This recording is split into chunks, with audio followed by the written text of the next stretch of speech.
வணக்கம். இன்றைய காவல் விரைவு செய்தி. அரியலூர் மாவட்ட காவல் கண்காணிப்பாளர் திரு விஸ்வேஸ் பா சாஸ்திரி IPS அவர்களின் உத்தரவின்படி ஜெயங்கொண்டாம் உட்கோட்ட காவல்துறை கண்காணிப்பாளர் திரு ரவி சக்கரவர்த்தி அவர்களின் அறிவுறுத்தலின்படி ஜெயங்கொண்டாம் போக்குவரத்து காவல் ஆய்வாளர் திரு மதிவாணன் அவர்கள் தலைமையில் 17/12/2025 அன்று ஜெயங்கொண்டாம் காவல் நிலைய எல்லைக்குட்பட்ட மகிமைபுரம் அருகே வாகன ஓட்டிகளுக்கும் மற்றும் பொது மக்களுக்கும் சாலை பாதுகாப்பு குறித்தும் விபத்து நடைபெறாமல் தவிர்ப்பதை குறித்தும் விழிப்புணர்வு ஏற்படுத்தினார்கள். மேலும் மாவட்ட காவல் கண்காணிப்பாளர் அவர்கள் உத்தரவின் பேரில் அரியலூர் மாவட்ட காவல் துணை கண்காணிப்பாளர் திரு ரவிச்சந்திரன், மாவட்ட குற்றப்பதிவேடு கூடம் மற்றும் திரு சண்முகம், சமூக நீதி மற்றும் மனித உரிமைகள் பிரிவு அவர்களும் பொது வாராந்திர சிறப்பு மனு விசாரணை முகாமில் கலந்து கொண்ட பொதுமக்களிடமிருந்து மனுக்களை பெற்று உரிய விசாரணை செய்ய நடவடிக்கை மேற்கொண்டனர். இந்த சிறப்பு மனு விசாரணை முகாமில் 21 மனுக்கள் பெறப்பட்டது என்பது குறிப்பிடத்தக்கது. இதனைத் தொடர்ந்து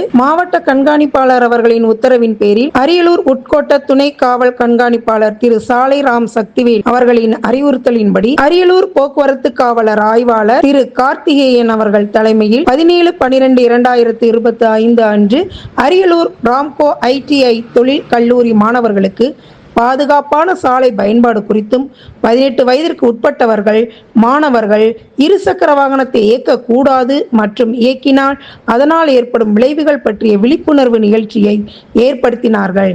இந்நிகழ்வில் 120 கல்லூரி மாணவர்கள் மற்றும் ஆசிரியர்கள் கலந்து கொண்டனர்.